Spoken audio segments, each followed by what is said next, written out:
Hi, everyone. I'm Matthew DeSantis. And I'm Kaylie Shapiro, And welcome to the Road to the Breeders' Cup. Keeneland edition. Hi, everyone. That's right. On a jam-packed weekend of Breeders' Cup Challenge Series winner you're in races, we had to break up our Road to the Breeders' Cup episodes, and this one is focused on the two races at Keeneland, the Alcibiades on Friday, opening day, as well as, obviously, the Breeders Futurity on Saturday.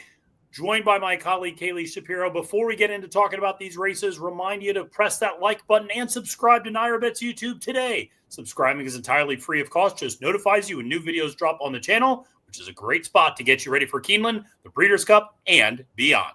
Kaylie, we are headed down to the Bluegrass State. We're going to the Commonwealth of Kentucky for opening weekend. We're going to see both these races in person. Scale of 1 to 10, how excited are you today? Probably an 11 because we leave tomorrow. So now I'm getting really excited. Obviously, great racing. Friday, Alcibiades. Saturday, the Futurity. And then Sunday, Torpedo Anna. So, I mean, it's going to be Pretty good. every day.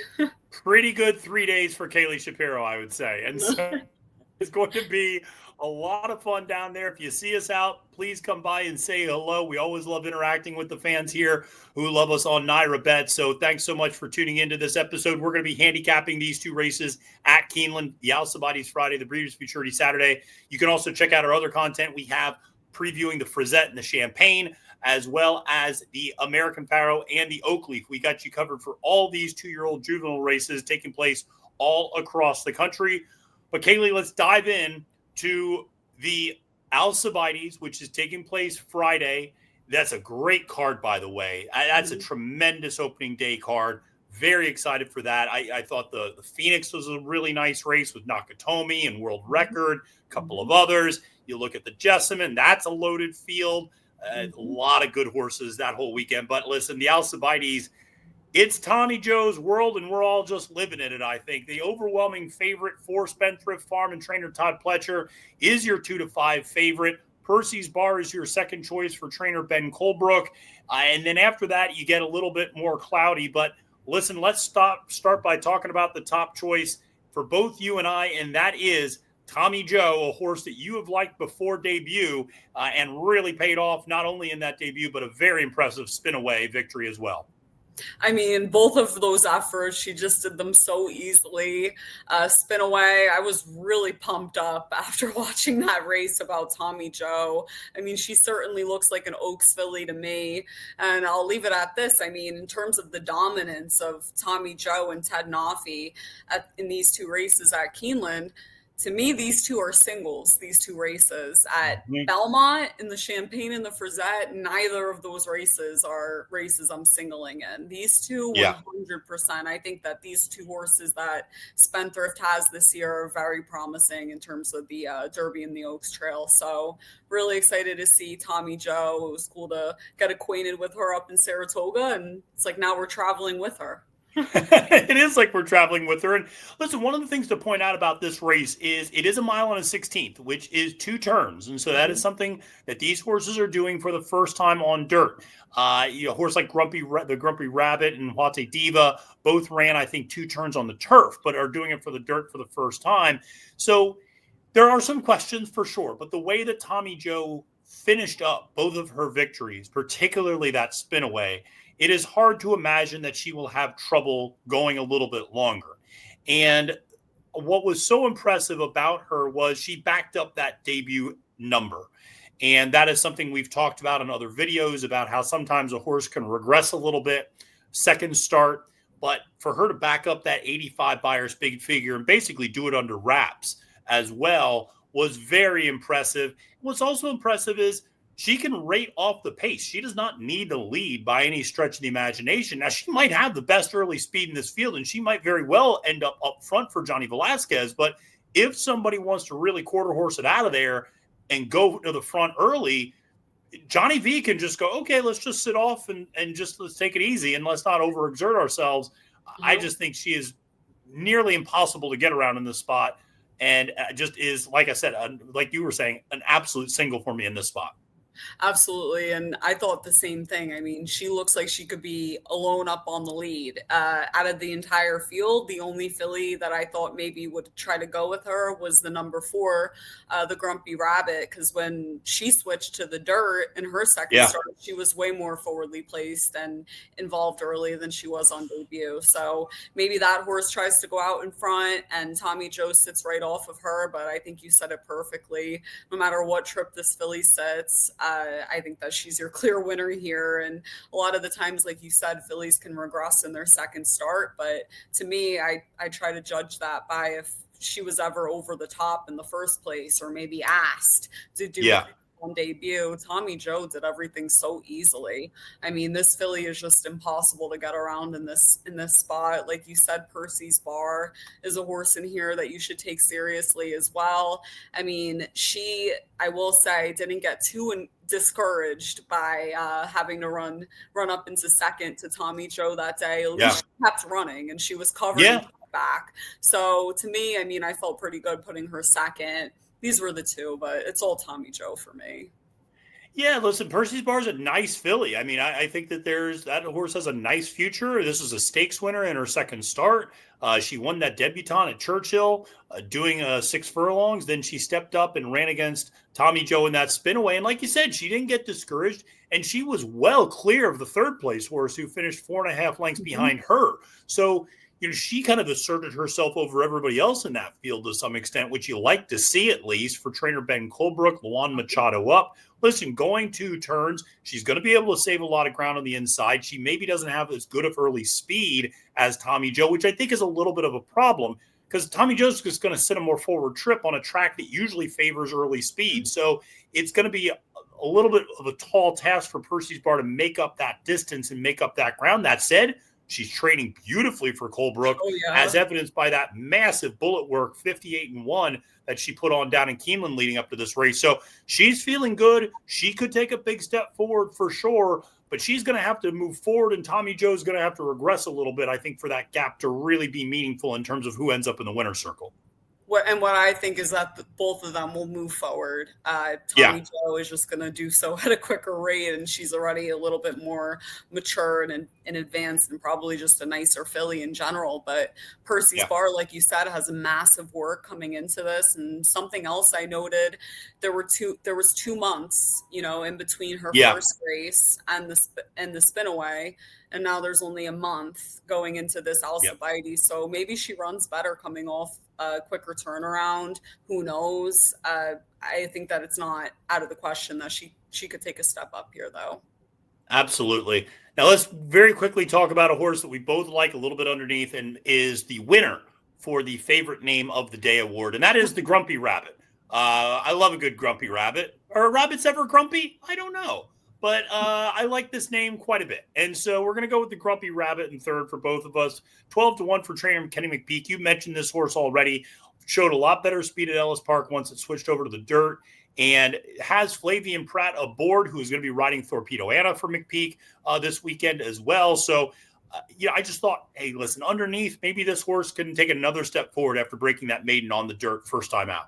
That's what I thought. So that's what I thought as well. And also, I mean, even if she isn't really on par figures wise, we know that she won going a mile. So a mile and a 16th isn't that big of a question for her in terms of maybe some others in here. So that to me was promising, and Pratt landed on her and big price. So I thought she was a good one to use underneath as well. And she comes from, it's funny, she comes from a big female family, which is a Kenny McPeak special. Because if you look, her second dam is Stop Traffic, who was a grade 1 winner in the Ballerina. And so just interesting, again, when you dig into that, those Kenny McPeak runners, they tend to have the same MOs, big female families, certain physicals that you tend to see. And I thought, this one maybe fits that Kenny McPeak special. And listen, was an $185,000 purchase, was not a, diamond in the rough, some expectations here. So I thought, this horse could easily run up into something or at least hang around, I should say, and probably stick around for something, especially at a track like Keeneland where you can see some front end speed. I remember a few years ago, a horse like the Wine Steward, I remember was a huge price. and stayed on and really gave Locked a hard time in that Breeders Futurity. And Locked was the overwhelming favorite that day. And with the Wine Store, it was this New York bred that was a big price, but really ran well. And, you could see maybe a similar dynamic play out on Friday there in the Alcibiades. But listen, it's Tommy Joe for us as a single. Now let's move on to Saturday in the Breeders Futurity, going a mile and a 16th as well. And this one's for the boys and an automatic qualification for the Breeders' Cup Juvenile. Your morning line favorite is yet again another Spendthrift owned and bred horse trained by Todd Pletcher with Johnny Velasquez aboard, and that is Ted Noffey at 4-5. Kaylie, how did we ever manage to get 7-2 on this horse in the hopeful? Were we the smartest people at the spa that day? I think so. I sure felt like it. I mean, I was celebrating big after that. I was shocked. I mean, 7-2, and the horse, the way that he finished up that race, he looked like he could have went around again. I mean, Ted Noffey's a really, really exciting horse. I loved seeing him in the paddock that day. He's a beautiful horse. And before we started filming, we were trying to think of the last 2-year-old that had earned a 98 Buyer speed figure up at this early in the year as a 2-year-old. I mean, I don't think there were any last year.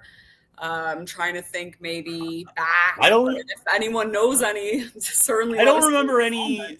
I don't remember any last year. Maybe 2 years ago. I know 3 years ago there wasn't, because I remember 3 years ago everybody was kind of bemoaning what a slow crop it was of 2-year-olds. And I remember there was, and this is my typical plug to talk about one of my favorite horses ever, Simplification. But I remember that was a big deal when Simplification broke his maiden at Gulfstream, because he got like a 90 Buyer speed figure on the weekend before the Breeders' Cup. And it was like, oh, okay, some of these horses that are just breaking their maidens now might be faster than the horses in the Breeders' Cup. And so, it's interesting. There's not been anybody anywhere near Ted Noffey in terms of the speed figures at this point. And just did it so easily in that hopeful. And I mean, my God, that first of all, the horse is beautiful. And second of all, the horse just moves like he's going to want all the more ground. So hard to get around this one as well. Really hard to get around. And obviously you can see figures wise, the big improvement from when his debut to the grade 1 hopeful.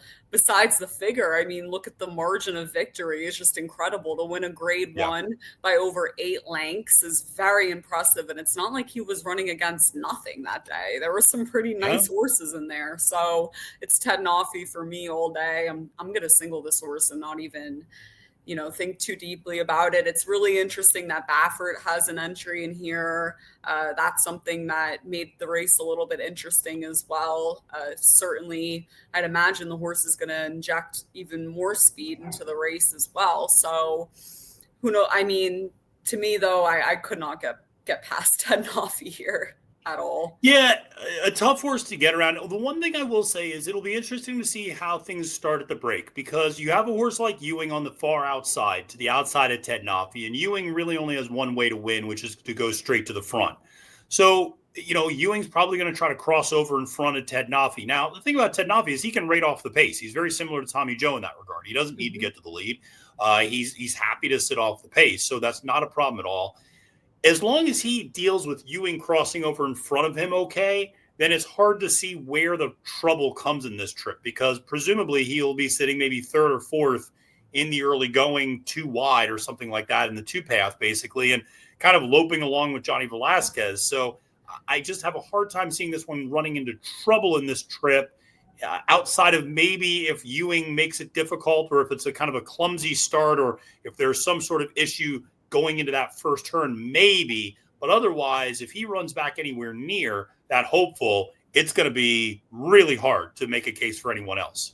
I mean, he's heads and shoulders above the field. And I mean, there's no one else that I would want to navigate, Ewing on my outside and the Baffert horse to my inside than Johnny V. I mean, I'll put all my faith in him with this single as well. And the horse, I think, is a really exciting horse. And I'm excited to see him in person again. I think it's no question that he has all the tools to win this race. And actually, we might even see, it's hard to say he'll take a step up off of a 98, but mile 16th, I mean, he could run even better going 2 turns. So Yeah, no, I think so. And listen, I think one of the reasons that both the Breeders Futurity and the Alcibiades came up with shorter fields compared to the Frisette and the Champagne is because of Tommy Joe and Ted Noffey. People were already scheming to go, I'm not going to go where they're going. Mhm. And so that's why you ended up with slightly smaller fields at Keeneland than you do at Belmont at the Big A this weekend for these big races. A horse that you like that I also am a fan of as well, I think is an interesting horse in this race for Tom Amos is the number 2 Big Dom, 4-1 on the morning line. Irad Ortiz Jr., who moved his tack to Kentucky, is up on the mount. And this one, I think has every opportunity to move forward from an impressive debut effort, going 6 furlong, stretching out, sired by McKenzie. But this one, like I said, has some upside potential. Yeah, definitely. And that figure is no joke on debut for this one. An Yeah. 84 can certainly improve off of that. And I like that Irad takes the mount here on Big Dom as well. And the horse has pretty good speed, which always serves well on the Keeneland track. And love McKenzie. I mean, McKenzie's, they just keep popping up out of nowhere as well. And we know that they run well going around 2 turns. And this one really should have no problem. I mean, if you look at the pedigree, McKenzie out of a pulpit mare, you'd imagine that this horse would even relish going 2 turns. So this was an interesting one that I wanted to put in second. Yeah, I went with an interesting choice as well in second, and that's the number 1 Blackout Time for trainer Kenny McPeak. I liked this one a lot last time out in Ellis Park, going a mile, and that was back in August, I should say. So, coming off a little bit of a 2-month layoff, but Christian Torres hops aboard here. Obviously, doesn't attract Irad or Flavian. Brian Hernandez, obviously sidelined with that injury, had ridden the horse last time. But what was impressive is there were not 1, not 2, not 3, but 4 next out winners from that race at Ellis Park. So that was the definition of a productive race when you start seeing that many horses in italics that day. Now, he did it all up front, and he's going to have the inside rail. And so if Christian Torres decides to really gun it to the front, he could potentially get out there up front and be able to control the speed a little bit in this race. So going to be some interesting jockey tactics there, particularly with Irad Ortiz Jr. right next door. But if Blackout Time can get up front, could be pretty interesting. Could also potentially sit a pocket trip. Did pass some horses in debut, even though the horse didn't win. I just thought was a little bit interesting. Again, not this time out of an elusive quality mare, $210,000 purchase for Kenny. I just thought this one, a 10-1. Ted Noffey is going to be a short price. I figured if I'm going to pair a horse up in an exactor or something like that, maybe go for a little bit of a double-digit price and land it on a horse like Blackout Time. Yeah, definitely. And what's good about this race, although we have a pretty heavy favorite in Ted Noffey, whoever you go with underneath, I mean, you can make a case for a few of these in here. And your horse certainly fits the bill as well. That 83 going a mile, improved stretching out for the first time. You'd imagine stretching out further will be no issue, like you said, just looking at the pedigree. But if you get past or you look past Ted Noffey for who you're going to put in second, you can land on just about anybody in this race besides maybe 1 and 2. So I thought and you landed on the number 5 Litmus Test as a horse you like a little bit underneath for trainer Bob Baffert. Now we've not seen the Bafferts win necessarily outside of California in some of these big spots recently, but certainly a horse that would be more than capable of running well in this race. And obviously Flavian Pratt up on the mount always gives you a little bit added confidence when you see Baffert come to town. So Litmus Test 8-1, again, a nice price for really strong connections in this particular race. Yeah, definitely. And it's funny. I mean, Baffert's 2-year-old crop last year, which obviously his 3-year-olds now. To me, I think the 2-year-olds that he has this year might be a little bit better than those 3-year-olds that we see now, maybe with the exception of Nevada Beach, who is a newer face, a lightly raised horse. But I think that these 2-year-olds are probably nicer. And I think it's interesting that he sends one out to Keeneland as well. Obviously, huge sample size for how many graded stakes Spafford has been in Keeneland besides Breeders' Cups, but I'm pretty sure he's won a few Breeders' Cups over at Keeneland. Yeah. So this one, I thought it was pretty interesting that he sends this horse out here, and certainly based on the pedigree, I mean, I love Malibu Moon as a broodmare sire as well, and this one improved, stretching out to 7 furlongs out in Del Mar with an 82. You know, didn't win that day, but ran 4th in a grade 1 to some nice horses that we'll see run in the American Pharoah this weekend. So I thought this one was interesting, at least considering in 3rd.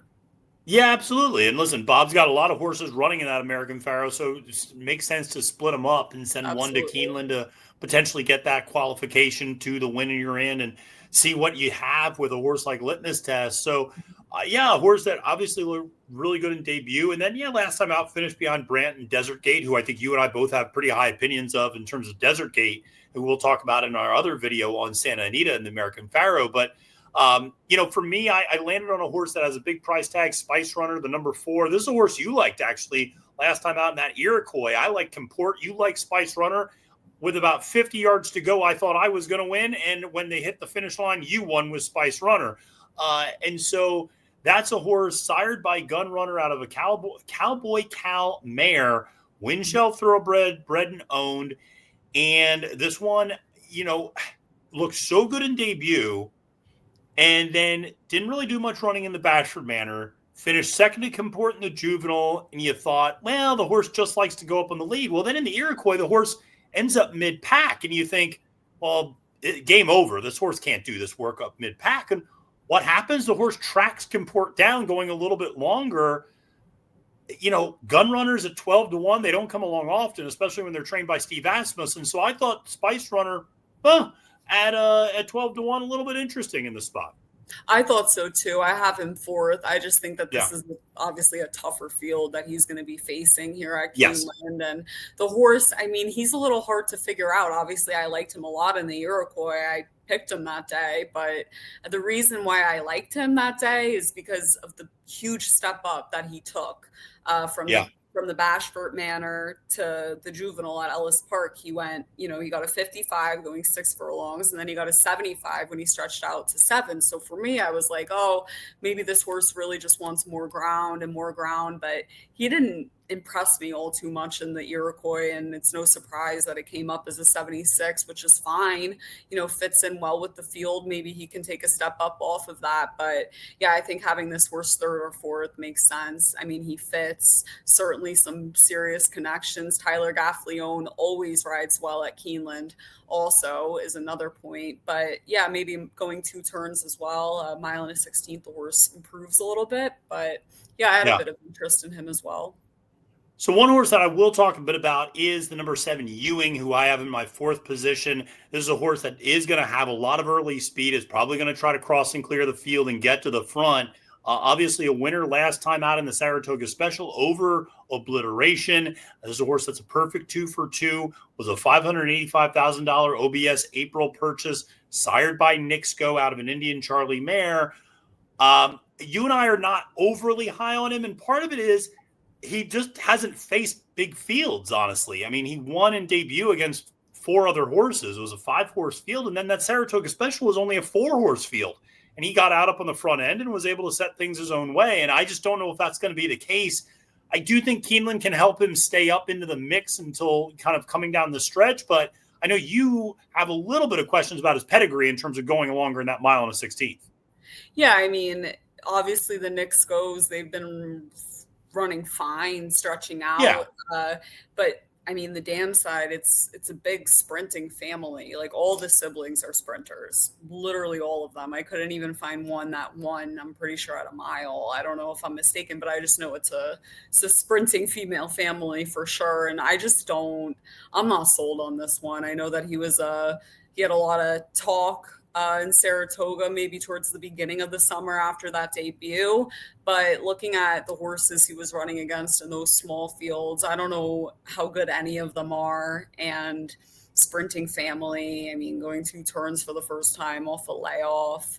I just have my questions. I won't be surprised if he runs well, but I just wanted to wait and see. Understandable. Also, a little bit of regression from that debut effort. Ran an 88 in debut and then ran an 81 in that Saratoga special. So kind of going the wrong direction, unfortunately, at this time when you're stretching out and going a little bit longer. So listen, Kaylie and I see a pair of singles that we think you should be using at Saratoga, or at Keeneland, I should say, for Saratoga. That's not until next year. At Keeneland this weekend in the Alcibiades and in the Breeders Futurity. But Kaylie, it's going to be a lot of fun this weekend. And in addition to these two great races, you got the Turf Mile. That field is stacked. You got the Jessamine, you got the Spinster, you got a lot of great races. Nick Tamaro has made Torpedo Anna the 3-5 favorite in the Spinster. Are you still putting $100 down? What are you going to do? How are you betting it? Yeah, I always bet her when she runs. It doesn't even matter. Just, if she loses, knock on wood, she won't, but I'll keep it as a souvenir. But with her, I don't care what the price is.